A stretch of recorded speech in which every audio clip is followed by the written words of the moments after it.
Assalamualaikum warahmatullahi wabarakatuh. Banyak sekali pertanyaan jamaah, Ustadz kasih kami channel untuk kajian anak-anak muda. Di antara anak muda berasal dari Aceh, luar biasa, channelnya Maulizul Akbar Nak. Tonton, subscribe, like, share, komen. Assalamualaikum warahmatullahi wabarakatuh.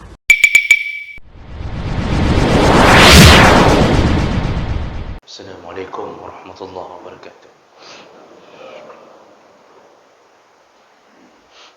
Alhamdulillahi rabbil alamin.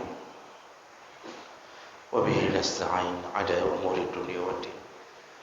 Asyhadu an la ilaha illallah wahdahu la syarika lah. Wa asyhadu anna Muhammadan 'abduhu wa rasuluhul karim. Allahumma salli wa sallim ala nabiyyina wa sayyidina al-Mustafa Muhammadin wa ala alihi wa ashabihi ajma'in. Amma ba'd. Rabbi shrah li sadri wa yassir li amri wa hlul 'uqdatam min lisani yafqahu qawli. Segala puji bagi Allah, kemudian salawat dan salam kepada Rasulullah, pada keluarga dan seluruh sahabat-sahabatnya. Bapak-bapak dan ibu-ibu, jamaah salat subuh yang Allah muliakan, insyaAllah kita akan lanjutkan tentang amalan-amalan Nabi berupa yang sunnah yang dilakukan dalam keseharian ibadahnya Nabi SAW. Dan di minggu yang lalu kita sudah membahas tentang perkara-perkara yang sunnah ketika Nabi melakukan salat. Dan di antaranya yaitu Nabi ketika duduk di antara dua sujud, duduknya dalam keadaan iftirash atau duduk dalam keadaan seperti duduk tahiyat awal. Kemudian beliau sebelum bangkit ke rakaat ke-2 dan ke-4, beliau duduk istirahat. Jadi setelah sujud duduk istirahat, kemudian baru bangkit. Nah, di dalam duduk istirahat ini tidak ada bacaan apapun, karena dia hanya duduk untuk memudahkan bangkit. Tapi itu menjadi bahagian daripada amalan Nabi sallallahu alaihi wasallam. Baik, kita lanjutkan. Berikutnya, sunnah berikutnya yaitu yusannu ayyaftarisha al-musalli rijlahu al-yusra fi at-tashahhud wa yansabu al-yumna. Ketika duduk tasyahud akhir, ketika duduk tasyahud awal. Jadi tadi dibicarakan kalau duduk di antara dua sujud begini. Nah, kemudian sunnah berikutnya adalah sunnah hukumnya ketika duduk di tahiyat awal, duduknya pun dalam keadaan yaftarish, yaitu dalam keadaan iftirash. Dan ini berdasarkan hadis Nabi riwayat Bukhari. Rasulullah itu faiza jalasa fi rak'atain, Rasulullah kalau duduk ketika dua rakaat, ala rijlihil yusra wa nasaba al-yumna, maka beliau duduk di atas kaki kirinya dan menegakkan yang kanan. Artinya itu duduk iftirash. Jadi duduk tahiyat awal itu sunnah hukumnya duduk iftirash.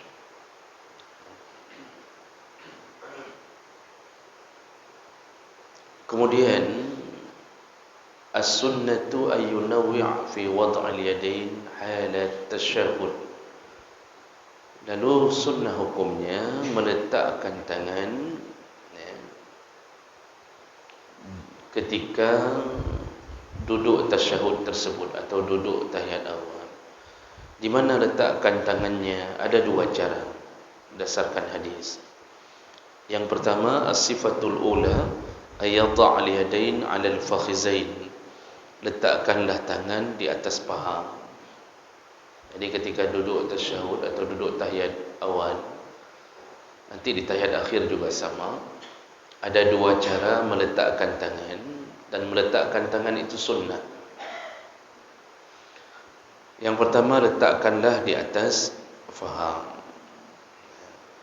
Jadi ketika meletakkan di atas paha, otomatis di atas lutut posisi tangan.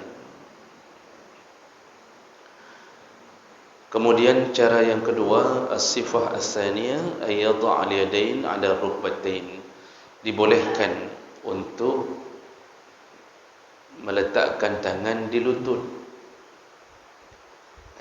Dibolehkan meletakkan tangan di lutut. Wazalika bi ayyul qima yadahu al-yusra rukbatahu al-yusra.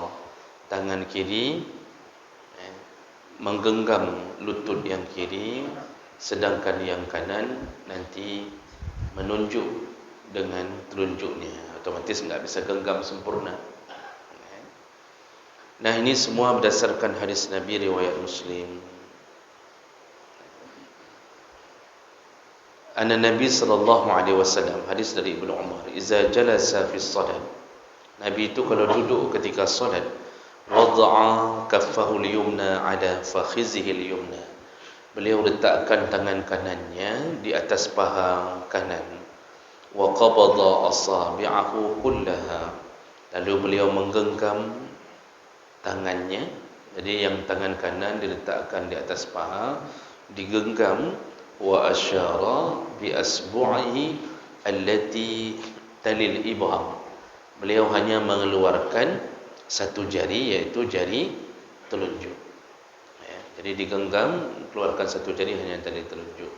Wa wada'a kaffahu al-yusra 'ala fakhizihi al-yusra. Dan tangan kiri diletakkan di atas paha kiri. Hadis riwayat Muslim. Nah, dalam hadis riwayat Muslim yang lain juga dengan derajat yang sahih disebutkan juga wa yulqima kaffahul yusra rukbatah. Pernah Rasulullah tangan kirinya menggenggam lutut kirinya ketika duduk tahiyat. Jadi bisa dua-duanya, Pak. Bisa letak di atas paha, bisa genggam lutut.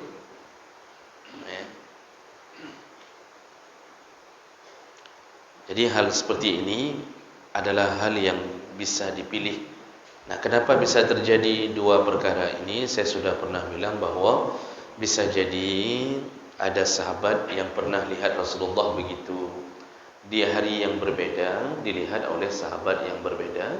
Ternyata Rasulullah pernah melakukan salat dengan cara menggenggam lutut kirinya. Yang kanan otomatis tetap berada di atas paha. Karena kanan ini harus digenggam dan ditunjuk, enggak bisa menggenggam lutut yang kiri. Dan ini silahkan lakukan, dan bukanlah sebuah perbedaan yang mencolok, bukan perbedaan yang kuat. Dua-dua. Baik, kemudian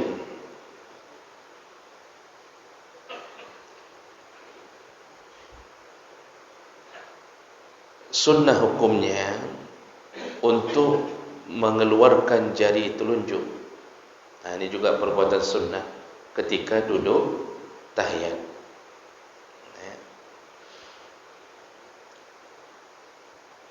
Jadi salah satu yang Nabi ajarkan, tangan kanan menggenggam, keluarkan telunjuk. Hadis dari Ibnu Umar radhiyallahu anhu menyebutkan qabada asabi'ahu kullaha wa asyara bi asbu'ihi allati talil ibham. Hadis Ibnu Umar tadi menunjukkan Rasulullah itu tangan kanannya tergenggam, hanya jari telunjuk saja yang beliau keluarkan. Jadi yang beliau tunjuk keluar itu hanya jari telunjuk saja. Bagaimana cara menunjuknya atau bagaimana posisi ketika menunjuk? Dalam beberapa hadis itu disebutkan ada beberapa cara. Yang pertama berdasarkan hadis Ibnu Umar itu menunjuk ketika tunjuk jari jempol itu dilekatkan ke jari telunjuk. Jadi menunjuknya dilekatkan dengan jari jempol. Kemudian ada cara yang lain yang pernah diriwayatkan dari hadis riwayat Muslim juga, bahawa Rasulullah sallallahu alaihi wasallam setelah meletakkan wa wada'a yadahu al-yumna ala rukbatayhi al-yumna, setelah dia meletakkan tangan kanannya di atas paha atau posisinya dekat dengan lutut, wa aqada salasah wa khamsin wa asyara bisubabah, lalu beliau membuat gerakan jari seperti bilangan 53. Wa asyara bisubabah, dan beliau keluarkan jari telunjuk. Jadi cara kedua, cara menunjuk ini sunnah, Pak. Jadi hana tak pahapi hana bupu. Jangan sampai kita pas-pas kali sehingga disibukkan dengan model jari telunjuk ini. Tadi yang pertama bisa lurus begini. Jadi jempol ini bisa lurus dengan jari telunjuk. Cara kedua dalam hadis riwayat Muslim yang lain itu beliau membuat gerakan seperti bilangan salasah wa khamsin, 53. Ini bilangan salasah wa khamsin ni kami dulu waktu kecil, waktu belajar kitab-kitab kuning itu pernah diajarkan, tapi mungkin belum tepat pemahaman ketika itu, sehingga menghitung bilangan 53 seperti bilangan 53 hari ini. Jadi karena menulis 5 dalam bahasa Arab itu kan bolong di tengah, tulisan 5 itu dalam bahasa Arab bolong di tengah. Jadi ada yang mengajarkan disuruh buat bolong begini. Jadi disuruh buat bolong begini. Itu dulu waktu kami kecil. Ini saya belum bilang yang waktu kami besar. Waktu kamu buat, jadi gepegah ni, begini 50 itu begini, bulatnya begini. Jadi Nabi telunjuk dan buat angka 50. Lalu tentu timbul tanda tanya, yang 3 yang mana? Kan? Jadi belum tepat pemahaman pada waktu itu. Saya coba baca ulang dalam banyak kitab yang lain. Ternyata ini bukan bilangan hari ini. 53 ini bukan bilangan yang kita hitung hari ini, bukan cara menghitung hari ini. Ini bilangan jahiliyah. Ini cara menghitung orang jahiliyah. Jadi mereka punya kode-kode tertentu. Contoh, saya tidak bisa menjabarkan semuanya karena agak bingung sih waktu kode-kode itu. Contoh, kalau mereka angkat begini berarti 10, kalau angkat begini berarti 20 contoh. Angkat begini 30. Nah, angkat begini 40. Kalau angkat 5-5-nya 50. Lalu jari telunjuk ini kalau dilekatkan ke sini itu ada kode tertentu. Berarti ini sekitaran setengah dari begini sekian, begitu. Jadi yang dimaksud oleh Nabi itu hitungan, dimaksud oleh perawi hadis, Rasulullah membuat kode bilangan 53 seperti orang jahiliyah berhitung dulu. Kode-kode orang jahiliyah. Kita kan juga punya kode-kode Pak. Jadi misal kita menyebut dari jauh untuk orang, misal begini saja kita sebut, berarti yang kita maksud dua ne mentang apa? Dua ne itu enggak mesti dua, misal kadang-kadang. Orang Aceh kalau mengatakan padumboh loncok campli, berapa biji saya ambil cabai? 2 ne mentang. Begitu kita bawa 2 biji, hai bukan 2 saja. 2 ne itu bukan bermakna 2, itu kode tertentu dalam bahasa kita. 2 ne itu sedikit maksudnya, ambillah sedikit, masa cuma ambil 2. Macam-macam kodenya. Jadi ini kode jahiliyah. kode cara menghitung jahiliyah. Jadi yang dimaksud adalah jari ini, jari jempol ini, itu di apa? Ini jari, mohon maaf, ini jari apa jari kata jari hidung. Ini jari telunjuk ini ditunjuk begini, ya. Lalu kemudian jari jempol itu diletakkan di garis di antara jari tengah.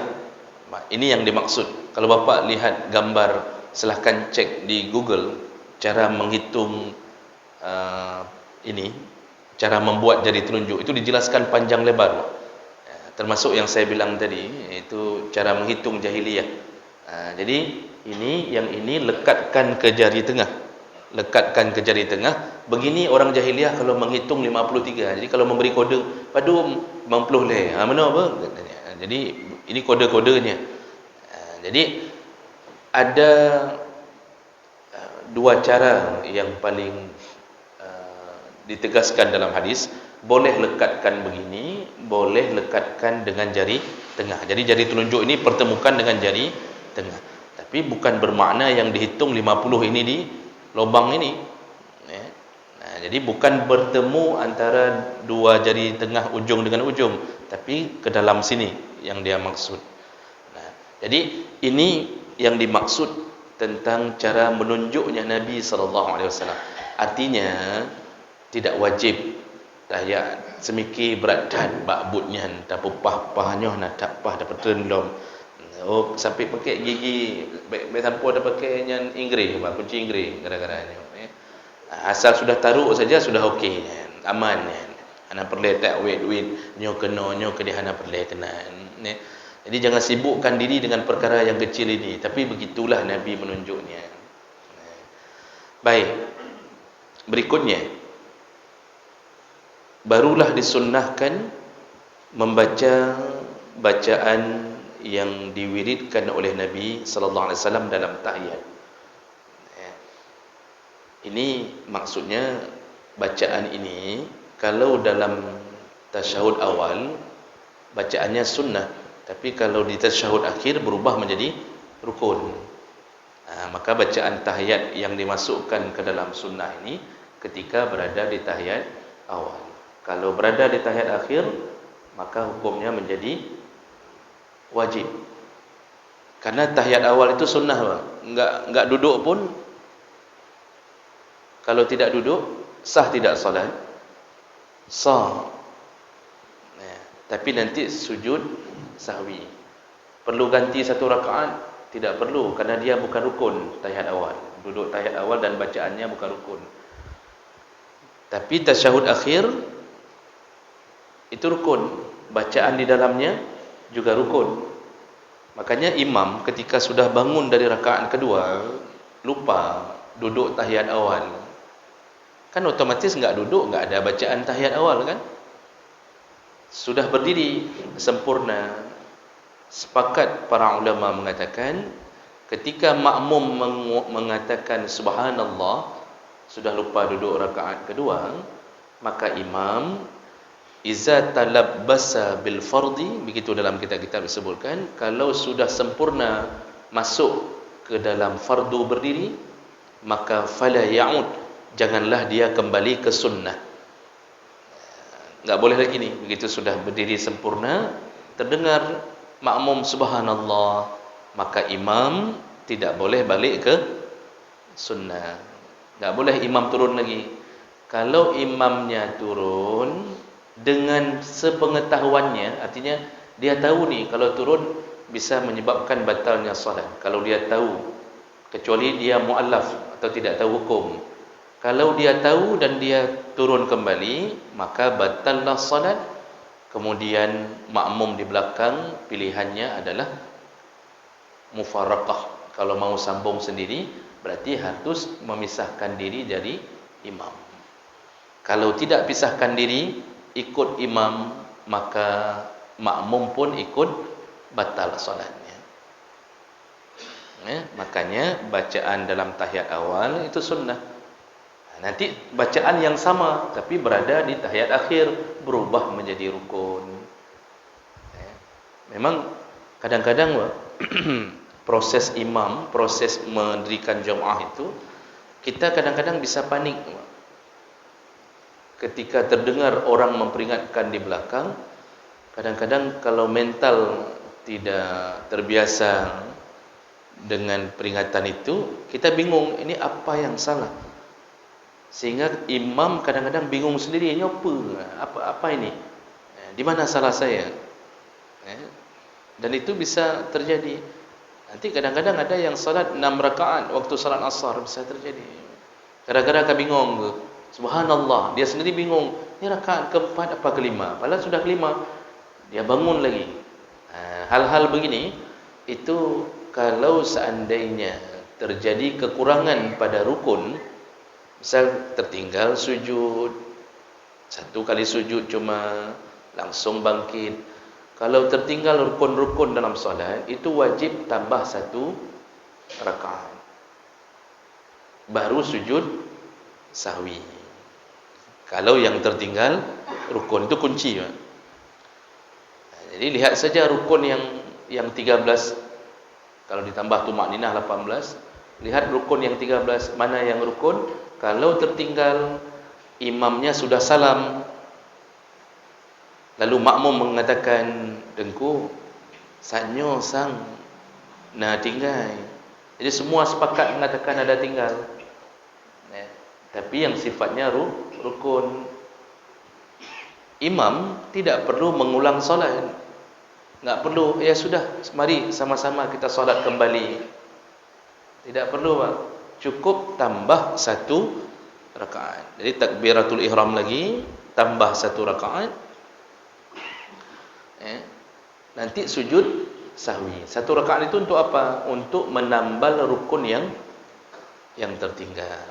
Karena ada beberapa kejadian imam mengulang solat dari awal, makanya makmum enggak mau solat lagi gara-gara itu. Ananjak semayang lir, ulang-ulang dah selesai kata dia. Jadi enggak mau solat lagi makmum gara-gara imam selalu mengulang-ulang gitu kan. Jadi itu kadang-kadang perlu penanganan berdasarkan fikih. Tapi kalau yang tertinggal bukan rukun, bisa jadi sunnah ab'ad atau perkara-perkara yang sunnah yang lain, selain pada sunnah hay'ah, itu cukup sujud sahwi. Cukup hanya sujud sahwi, tidak perlu sampai menambah rakaat. Baik, kalau begitu apa bacaan tahiyat? Bacaan tahiyat di sini dimasukkan ke kitab ini yang sunnah karena berada di rukun, berada di tahiyat pertama. Bacaannya yaitu di antara hadis yang mengajarkan itu riwayat Bukhari Muslim dari Ibnu Mas'ud, Rasulullah pernah membaca tahiyat dengan kalimat at-tahiyyatul. Ini saya ulang dulu. Banyak kesalahan orang membaca at-tahiyyatul. Jadi bukan at-tahiyyatul, tapi at-tahiyyatul. Mubarakatus salawatut. Ini bacaan. Ini hadis pertama. At-tahiyyatu lillah. Mohon maaf. Hadis pertama ini at-tahiyyatu lillah.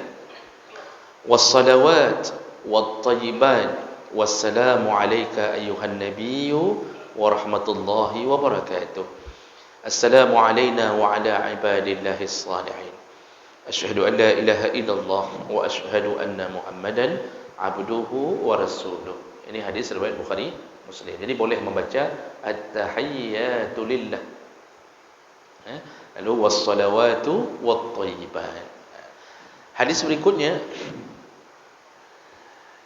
dibolehkan juga membaca hadis riwayat Muslim dari Ibnu Abbas, at-tahiyyatul mubarakatus salawatut thayyibatu lillah. Selanjutnya seperti yang kita baca Assalamu alayka ayuhan nabi. Nah, ini hadis kedua ini yang sering jadi bacaan kita di dalam tahiyat. Ini berdasarkan hadis Ibnu Abbas, juga sahih. Kemudian hadis ketiga, ini riwayat Muslim juga dari Ibnu Abbas, Rasulullah pernah membaca at-tahiyyatut thayyibatus salawatu lillah. Jadi tidak ada mubarakatunya, juga boleh. Lalu baru disambung assalamu alayka ayuhan nabi dan seterusnya. Ujungnya sama. Jadi beberapa model bacaan ini boleh dibaca di dalam tahiyat. Ya. Baik. Saya lihat tidak banyak salah kecuali pada kalimat at-tahiyat. Orang lebih mungkin karena kita dari kecil terdidik dengan kesalahan sehingga terbaca at-tahiyatul mubarakatus salam. At-tahiyatul. Nah, bukan at-tahiyatul, at-tahiyatul. Ya. Baik, berikutnya. Setelah itu diajarkan lagi sunnah berikutnya, iaitu cara duduk di tasyahud akhir. Tasyahud akhirnya rukun. Cara duduknya sunnah. Cara duduknya sunnah. Nah, cara duduk di tahiyat akhir ini ada dua cara dan berbeda-beda mazhab, berbeda mengambil hadis tentang cara duduk di tasyahud akhir. Mazhab Hanafi itu mengatakan semua duduk baik tahiyat awal maupun tahiyat akhir itu duduknya iftirash, iaitu duduk seperti tahiyat awal. Itu mazhab Hanafi. Mazhab Hanafi mengatakan semua duduk baik tahiyat awal maupun tahiyat akhir disunnahkan duduk iftirash. Iftirash itu lagi tanya duduk tahiyat awal. Seperti kita duduk tahiyat awal. Kalau model duduk tahiyat akhir itu namanya tawarruk. Itu mazhab Hanafi. Mazhab Maliki kebalikan, semua duduk tawarruk, baik tahiyat awal maupun tahiyat akhir, semua duduk tawarruk, kata mazhab Malik. Di rakaat kedua tahiyat awal duduknya juga seperti tahiyat akhir, di tahiyat akhir cara duduknya juga seperti tahiyat akhir. Begitu kata mazhab Malik. Dan itu ada hadis semuanya. Mereka berlandaskan hadis, berdalil. Jadi bukan karangan para ulama sendiri, tidak. Semua yang mereka katakan itu dinisbahkan kepada Al-Quran dan Sunnah. Namun kenapa kita perlu mengikuti mereka? Bukan bermakna kita tidak mengikuti Nabi.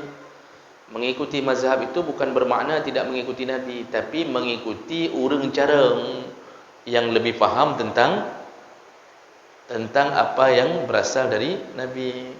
Jadi jangan sampai mengira bahawa yang ikut mazhab berarti hanya ikut Nabi. Jangan bangai nanti.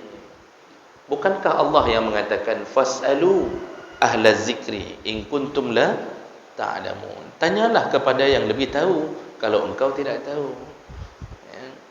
Jadi dengan mengikuti mazhab Syafi'i, kita sedang mengikuti orang pintar yang paling faham atau yang Allah beri pemahaman hebat tentang ayat dan hadis. Ini yang perlu dipegang baik-baik. Jadi bukan sebuah keharaman seakan-akan yang bermazhab dengan mengikuti Syafi'i seakan-akan tidak mengikuti Nabi. Tidak begitu pemahamannya. Baik, jadi itu dua mazhab itu begitu mengatakan cara duduk yang sunnah. Sedangkan Syafi'i dan Hambali sama. Mazhab Syafi'i dan Hambali sama. Apa yang mereka sebutkan? Duduk tahiyat awal sunnahnya adalah iftirash, seperti yang kita lakukan, Pak. Duduk tahiyat akhir sunnahnya adalah tawarruk. Namun berbeda sedikit di ujung. Hambali menambahkan khusus bagi solat yang cuma 2 rakaat, khusus bagi solat yang ada cuma 2 rakaat, maka disunnahkan duduknya tetap iftirash, tetap seperti tahiyat awal. Itu berdasarkan hadis dari riwayat Bukhari Muslim dari Abi Hamid As-Sa'idi. Di situ disebutkan bahawa Rasulullah kalau sudah berada di 2 rakaat, beliau duduknya iftirash. Jadi mazhab Hambali mengatakan sembahyang yang tidak ada 2 kali duduk tetap sunnah tahiyat akhirnya adalah iftirash seperti tahiyat awal. Tapi kalau mazhab Syafi'i, baik yang 2 rakaat maupun yang 4 rakaat, kalau tahiyat akhir tetap sunnahnya tawarruk. Makanya ketika solat subuh, kadang-kadang kita melihat ada saudara kita di samping kita duduknya seperti tahiyat awal. itu bukan sesat. Ya, karena memang ada pendapat itu. Lagipun itu sunnah. Itu sunnah. Mau duduk tawarruk boleh, mau duduk iftirash boleh. Nyan hanya cara. Nyan sunnah wak. Jadi jangan sampai habis solat kita langsung mengatakan, hai, kam lain tamuru samping long yo. Nyo sang ini dah lain ni. Ini kayaknya kelompok ini. Jangan begitu, Pak. Itu mungkin karena kita yang kurang wawasan. Jadi santai saja, lihat ada saudara kita duduk rakaat kedua iftirash, itu berarti beliau mengambil pemahaman yang lain dan sunnah duduknya, bukan rukun. Jadi enggak masalah, yang enggak boleh terbang. Asal getem duduk mendengar je. Yang bukan perkara hal yang besar itu urusan itu kan. Baik. Itu pengetahuan tentang cara duduk. Kemudian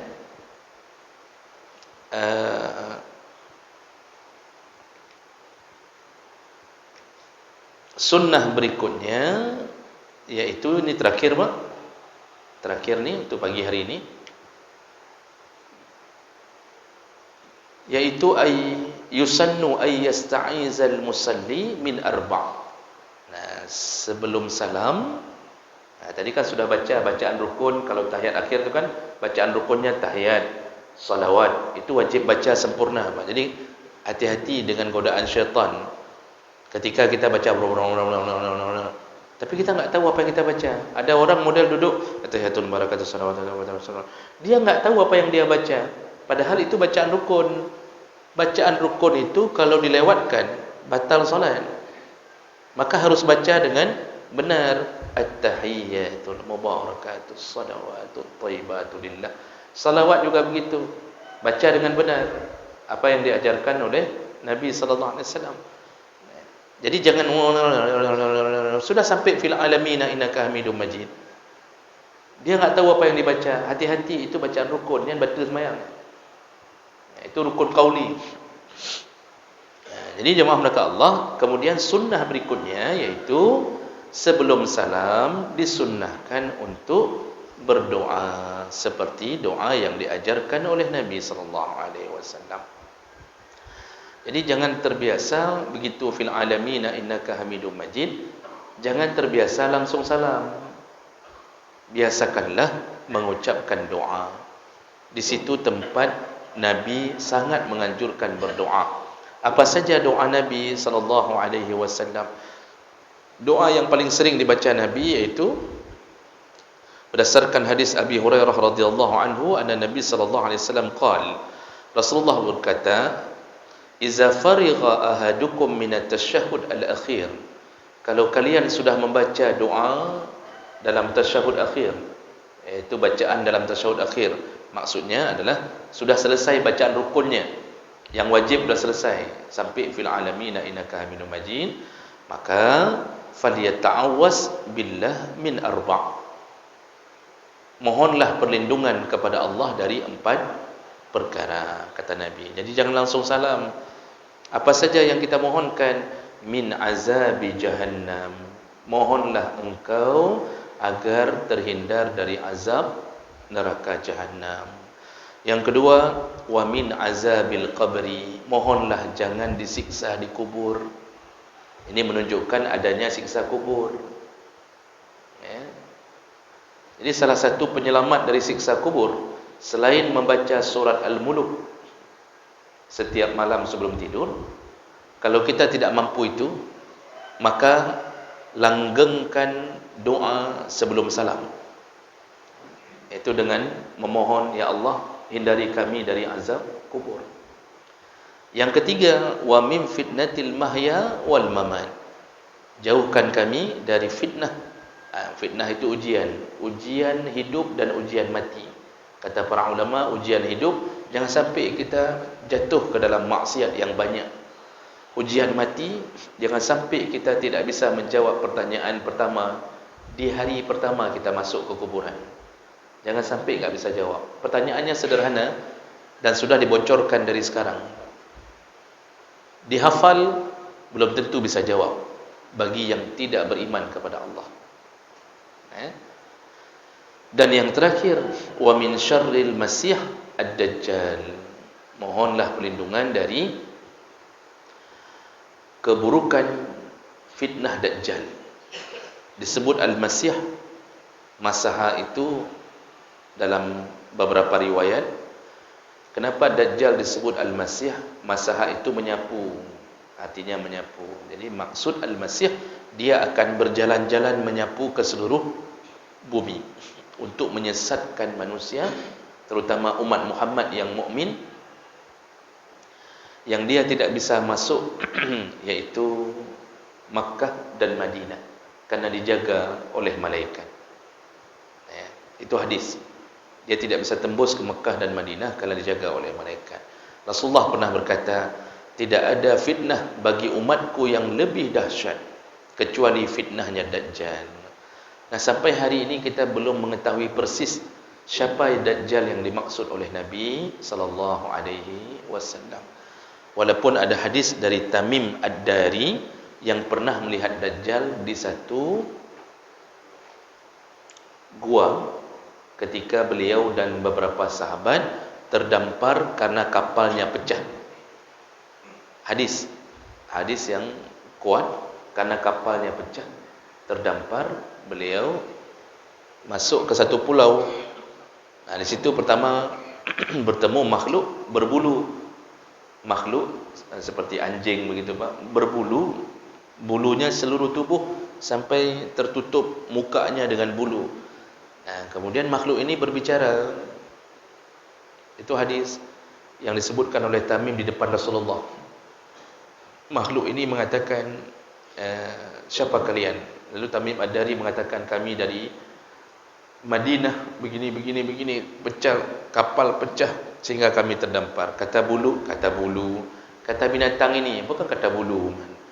Kata binatang ini, kalian pergilah sekarang ke balik gua itu. Masuklah ke balik tebing itu, ada gua. Masuklah ke situ, ada yang perlu kalian temui. Ada orang, ada makhluk yang perlu kalian temui. Mereka datang tu ke sana. Ternyata dilihat ada seseorang manusia, seperti manusia, matanya tertutup sebelah, dia terikat di tebing dinding dengan rantai. Ya, orangnya besar, perawakannya ya seperti kabar Dajjal yang dikabarkan Nabi. Nah, disitulah makhluk ini bertanya, kalian dari mana? Lalu disebutkan begini, sudah ada yang namanya Ahmad, kata makhluk ini dalam hadis. Kira-kira begitulah Pak, saya tidak hafal detail hadis itu. Sudah bangkit seorang Nabi yang bernama Ahmad. Lalu rombongan mengatakan, sudah, itulah Nabi kami. Lalu dia mengatakan, sudah kering danau Tiberias. Mereka mengatakan belum. Sudah kering kebun anggur di Baiha. Sudah kering atau sudah subur begitu Pak, lupa saya ininya. Lalu dijawab belum. Tunggulah, ketika itu sudah terjadi, aku akan berada di tengah-tengah kalian. Jadi kemudian mereka pulang, akhirnya bisa diperbaiki, perahunya diperbaiki, pulang. Tamim Ad-Dari cerita ke Nabi. Kata Nabi, tahukah engkau siapa yang engkau temui tadi, yang engkau temui itu? Tamim Ad-Dari mengatakan, tidak tahu ya Rasulullah. Lalu Rasulullah mengatakan, itulah Dajjal. Dan dia akan keluar dari sebelah timur Khurasan, kata Nabi di hadis itu. Dia keluar nanti dari sana. Wallahu a'lam. Tapi kalau lihat pengaruhnya hari ini, pengaruh Dajjal itu begitu. Kita pikir mungkin dulu dia akan jalan-jalan kan bisa jadi lama kan Pak, jauh ke D3 dengan dunia yang luar biasa luasnya. Tapi Masya Allah, kita tidak terbayang skenario Allah hari ini.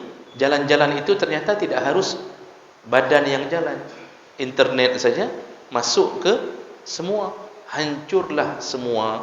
Orang sudah banyak yang murtad, banyak yang berzina dengan internet. Mungkin itu yang Allah maksud skenario Dajjal.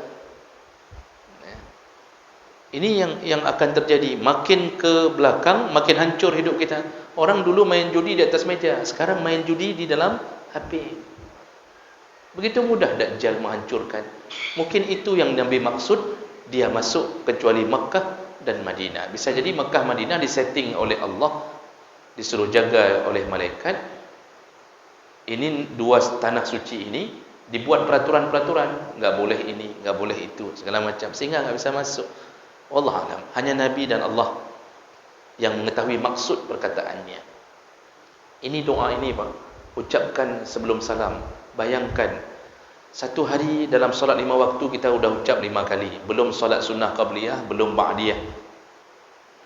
Berkali-kali kita minta 4 perkara ini. Apa mungkin tidak makbul? Enggak mungkin, Pak. Minta sekali saja Allah sudah sayang, apalagi minta berkali-kali. Maka jangan lepaskan kalimat ini dari mulut sebelum salam. Jangan lepaskan. Dihafal, Allahumma inni a'udzubika. Itu dimulai kalimat. Nanti tinggal sambung saja. Min azabi jahannam, wa min azabil qabri, wa min fitnatil mahya wal mamat, wa min syarril fitnatil masihid dajjal. Silakan cek di internet. Kalau yang belum hafal, hafalkan, bacakan, berkali-kali kita baca. InsyaAllah lepas dari azab jahannam, lepas dari azab kubur, InsyaAllah selamat di dunia, selamat di akhirat, dan InsyaAllah turunan kita terjaga dari dajjal. Ini yang perlu dibiasakan. Ada tidak doa lain? Ada. Nabi juga kadang-kadang membaca, riwayat Bukhari, Allahumma inni a'udzubika minal ma'sam wal ma'ram. Ya Allah, aku berlindung dari ma'sam. Ma'sam itu bukan ma'sam sidar. Karena kita kadang-kadang asam sidar kita kajak bak ma'sam ni kan. Ma'sam itu berdosa. Ya Allah, lindungi kami dari perbuatan dosa. Jangan sampai kami datang ke tempat dosa. Ma'sam itu tempat dosa. Wal maghram, dan jangan sampai kami terlilit hutang. Nabi juga pernah baca ini sebelum salam. Jadi yang banyak hutang, hafal ini, Pak. Allah lunasi. Cara Allah lunasi, ya diberi pekerjaan, diberi kejujuran, diberi rezeki, lunas. Yang kurang ajar, habis diberi, tak bayar juga hutangnya, gepabih. Ngemaksam, gepabih mandum. Ya. Jadi ini juga boleh baca. Atau doa lain, sekali-sekali ganti doanya. Dalam qabliyah ini bacanya, dalam ba'diyah ini bacanya, dalam salat wajib diganti-ganti boleh. Jadi boleh doa yang lain, Allahumma inni as'alukal jannah wa a'udzubika minan nar. Ya Allah, aku memohon surga dan jauhkan aku dari neraka.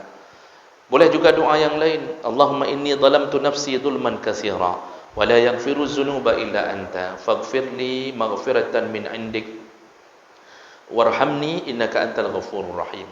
Atau doa yang lain, Allahumma a'inni ala zikrika wa syukrika wa husni ibadatik. Atau juga boleh baca doa, Allahumma inni a'udzubika minal bukhli wa a'udzubika minal jubni wa a'udzubika min an arudda ila arzalil umur. Ya Allah, lindungi aku dari pikun. Lindungi aku dari pikun di masa tua. Wa a'udzubika min fitnatid dunya wa a'udzubika min azabil qabri. Semua ini, semua hadis riwayat Bukhari Muslim, semuanya boleh dibaca. Dan juga boleh baca riwayat Muslim yang sering kita baca, apa? Allahumma ighfirli ma qaddamtu wa ma akhartu wa ma asrartu wa ma asraftu wa ma a'lantu wa ma anta a'lamu bihi minni antal muqaddimu antal muakhiru la ilaha illa anta. Itu boleh dibaca. Kalau kita gabung semua boleh tidak, Pak? Boleh. Tapi jangan salat jamaah. Waktu salat sendiri. Jadi imam jangan digabung semua. Makmum gepreh. Bahkan hana salim-salim. Rupanya imam dihafalnya semua, Pak. Dihabisi semuanya. Ini jangan, karena menyakiti perasaan makmum. Begitu yang disunnahkan Nabi ketika kita salat. Ya, mudah-mudahan apa yang kita tahu bisa kita amalkan. Kita cukupkan, mudah-mudahan bermanfaat. InsyaAllah kita bertemu kembali di pertemuan berikutnya. Semoga yang hadir Allah catatkan pahala, kemudian Allah kirimkan keberkahan, dan semoga Allah kumpulkan kita kembali di dalam surganya. Amin ya rabbal alamin. Ini belum boleh salat, Pak. Salat sekitar 15 menit lagi baru dibolehkan. Belum waktunya untuk boleh salat. Demikian, wassalamualaikum warahmatullahi wabarakatuh.